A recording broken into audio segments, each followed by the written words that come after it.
My mother-in-law told my kids to call me by my first name because real mothers earn that title. I found out when my son asked me why I wasn't family. My husband said she was just confused. But the next time she visited, I had something waiting for her. I've kept this to myself for a while, but I can't anymore.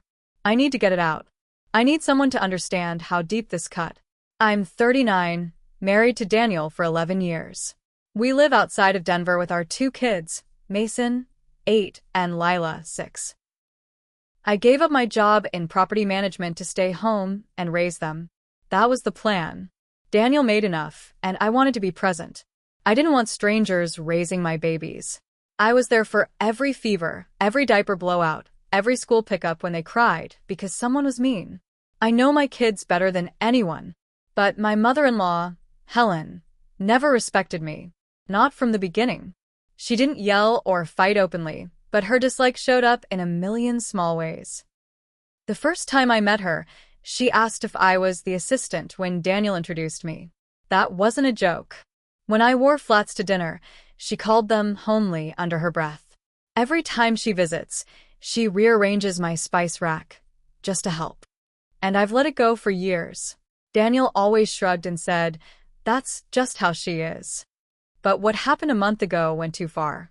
It was the Monday after Helen had stayed with us for the weekend. I was doing dishes. Mason walked in holding a paper he drew at school.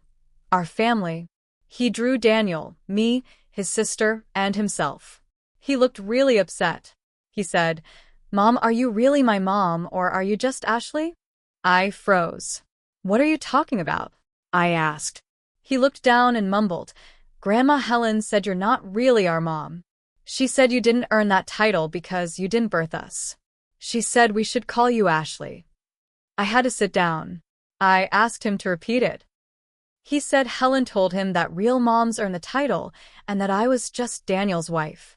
She said I didn't carry them in my tummy, that I wasn't part of the family, not really. That's when I realized what was happening. Helen was trying to erase me from my own children's lives. She knew I had an emergency C-section with Mason. It was traumatic. I lost a lot of blood. My scar is thick and deep. I couldn't walk without pain for weeks.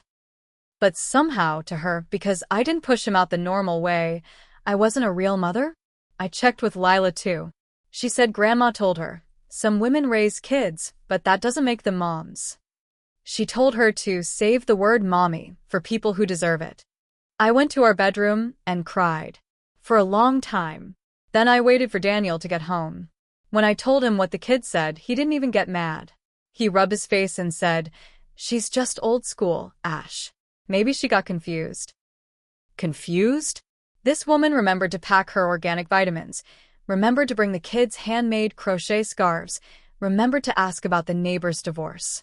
But she was too confused to remember I'm the woman who gave birth to her grandchildren? That moment broke something in me. Not just her, him too. Because he let it happen. He always lets it happen.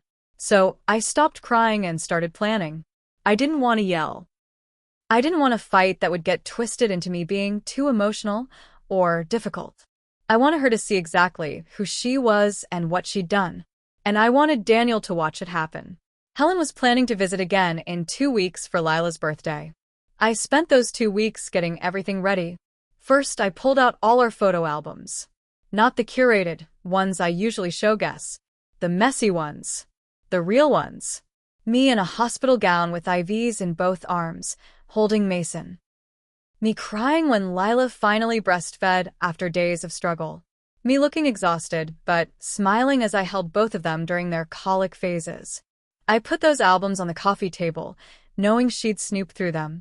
Then I went to the attic and dug out the hospital paperwork. Copies of the birth certificates. Discharge summaries. My name on everything. I put them in a plain folder and labeled it Ashley, not a real mom. That folder went right on the nightstand in the guest room, where she'd be staying. The night she arrived, she acted like always, sweet to the kids, coldly polite to me, and overly chatty with Daniel.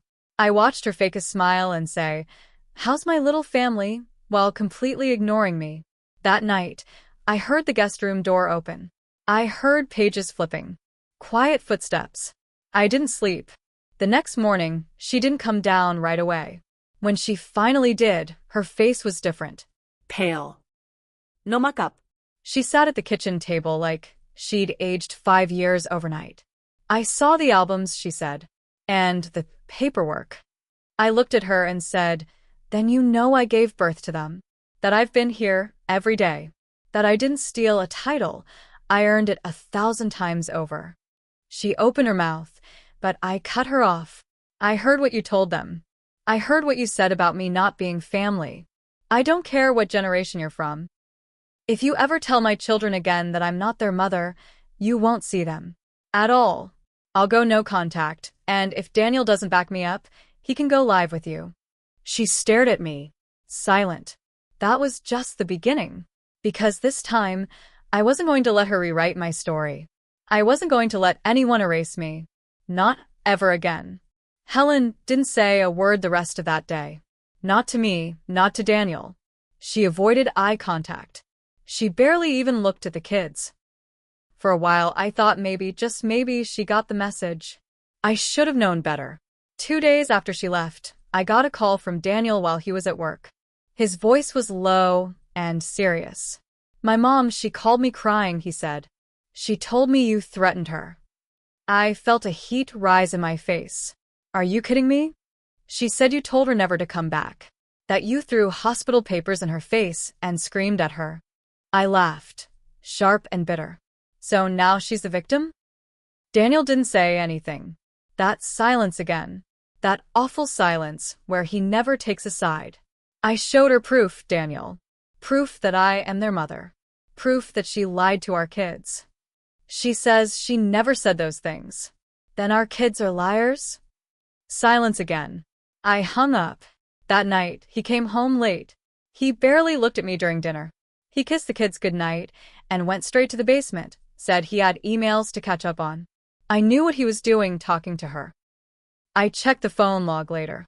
He was on the call with her for 47 minutes. A few days after that, Mason came home from school with a crumpled letter in his backpack. It was from Helen, written in cursive, addressed to him, but obviously meant for me. It said, Dear Mason, I'm sorry for the confusion. Grown-ups sometimes say things that are misunderstood. I love you very much. Always remember, no matter what happens, blood is thicker than water. Love, Grandma Helen. I saw red. I showed it to Daniel. He read it, nodded slowly, and said, It's not that bad. Are you serious? She's just saying she loves him. No, Daniel. She's saying I'm not family. Again. She's saying I'm water. The next week, Helen posted a photo online, a throwback of Daniel holding Mason as a baby.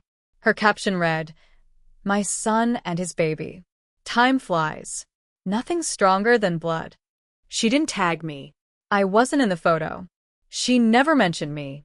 It was like I didn't exist. That night I lost it. I didn't scream, I didn't cry, I just packed a small bag and walked out the door. Drove to a hotel. I needed space. I needed air. I texted Daniel one sentence. I'm not living like this anymore. He called me 12 times. I ignored them all. The next morning I went back, not because I wanted to, but because of the kids. I walked into a quiet house. Daniel was sitting at the kitchen table, looking like he hadn't slept. He said, I told her not to contact the kids again unless we both agree. I nodded. Good. But I didn't believe him. Not fully. Not after years of him choosing her feelings over mine. Not after letting her cut me with 1,000 small insults while he watched. So I started taking notes. I started documenting everything. Every message. Every accidental comment. I saved voicemails, screenshots, anything I could. Because I knew this wasn't over. And if Helen wanted to test me, she was about to learn what kind of mother I really was. About a week after I started collecting everything, something strange happened. I got a message from a woman named Leah. I didn't recognize the name, but we had one mutual connection, Helen. The message said, Hi Ashley. I hope this isn't weird. I know Helen, we used to be neighbors. I just want to tell you something because I think you deserve to know. She's done this before. My stomach dropped. I messaged her back immediately. We ended up talking on the phone for almost an hour. Leah told me that Helen used to live in Aurora before she moved closer to us. Leah's daughter-in-law had gone through something almost identical. Helen never accepted her. She spread rumors at church about how the daughter-in-law tricked her son into marriage, told people she wasn't fit to be a mother because she had anxiety. And, get this, she tried to get custody of her granddaughter when the couple separated for a few months. She actually filed paperwork. Leah said, Helen plays the long game. She's nice when she needs to be, but once she decides you're not worthy, she starts trying to turn everyone against you. It was like a switch flipped in my brain. I had always thought Helen was just passive-aggressive, bitter, controlling, but this was something else. This was strategic. So I dug deeper. I logged into her home computer, the one Daniel and I both use sometimes. He never clears his history. I wasn't trying to snoop, but after what I learned, I had to know if she was still in his ear. What I found made my hands shake. Emails between him and Helen. Not just check-ins. Not just family stuff. She was coaching him, manipulating him. One email from her, 3 weeks earlier, said, "You need to protect your assets in case she snaps.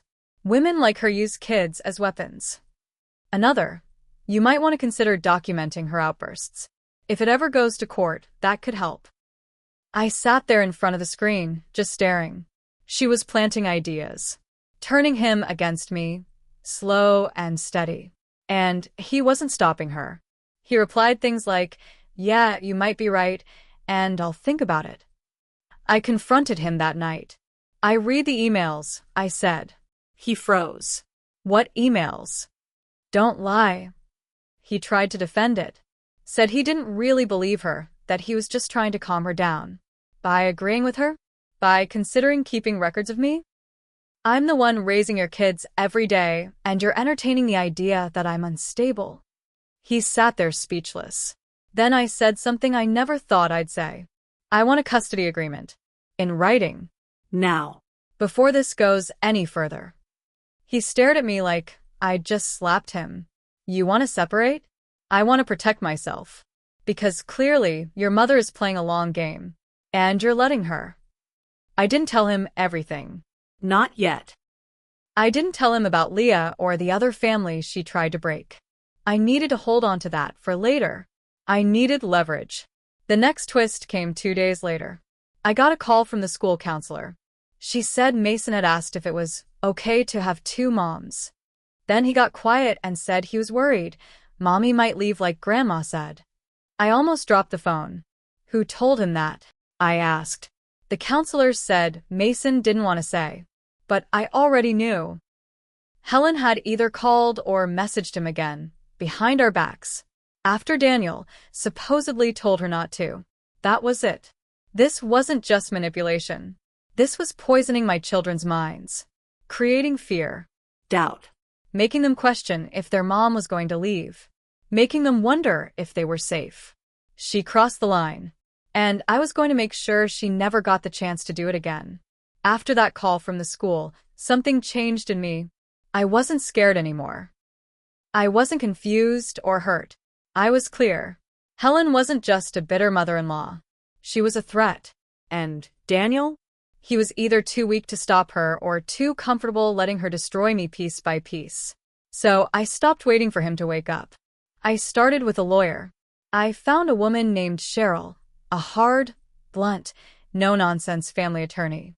She looked me in the eye and said, "If you're serious, we do this on your terms. Quietly. Cleanly. No drama unless we need it." I told her everything. Every detail. The things Helen told my kids. The messages. The emails. I showed her screenshots, printed out voicemails, even brought the note from Mason's backpack. She didn't flinch. She said, "Good. You've already done most of my job for me." We filed the paperwork to separate assets and define custody. It wasn't a full divorce, not yet, but it gave me legal protection and made it clear I wasn't just some housewife Daniel could gaslight anymore. Then I played my final card. I called Helen. I asked her to come over and talk. Just us. Daniel was at work. The kids were at school. She walked in with that smug look, like she already thought she'd won. I'm glad you called, she said. It's about time you acted like an adult. I nodded. You're right. It is time. I walked her into the living room. Everything was set. A small stack of papers on the coffee table. Photos. Letters. Printed emails. Hospital records. The note to Mason. A full, documented timeline. Bound neatly, with tabs. She glanced at it and said, "What's this?" "That," I said, "is a file I've put together. One that outlines every attempt you've made to undermine me as a mother. Every lie. Every manipulation.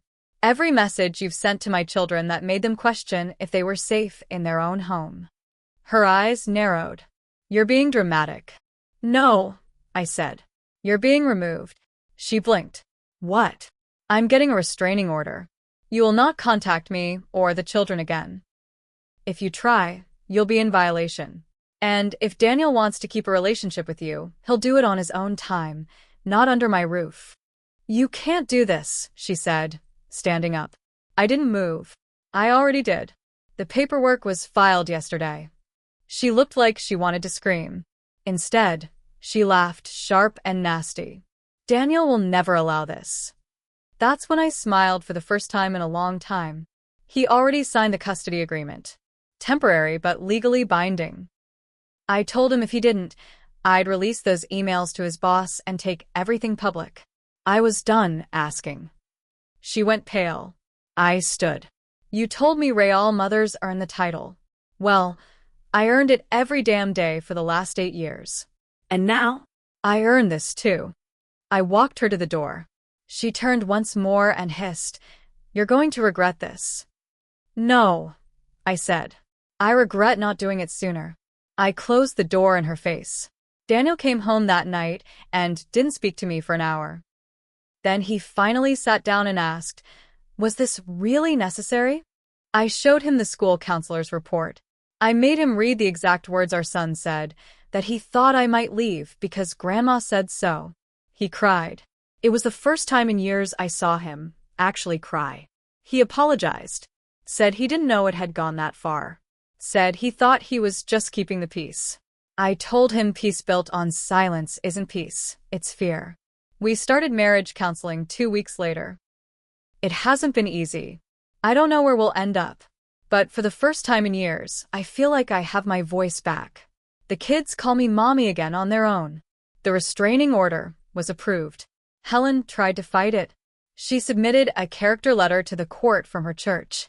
I submitted a flash drive of voicemails she left me where she called me a pathetic childless leech and said, "Those kids will see the truth someday." The judge didn't hesitate. She's gone now. No visits. No calls. No letters. Daniel visits her sometimes, but never with the kids. And he knows one slip and it's over. I don't want revenge anymore. I already got it. She thought she could erase me. Instead, she erased herself. And I finally remembered who I was. A real mother. A damn good one. And no one will ever take that from me again.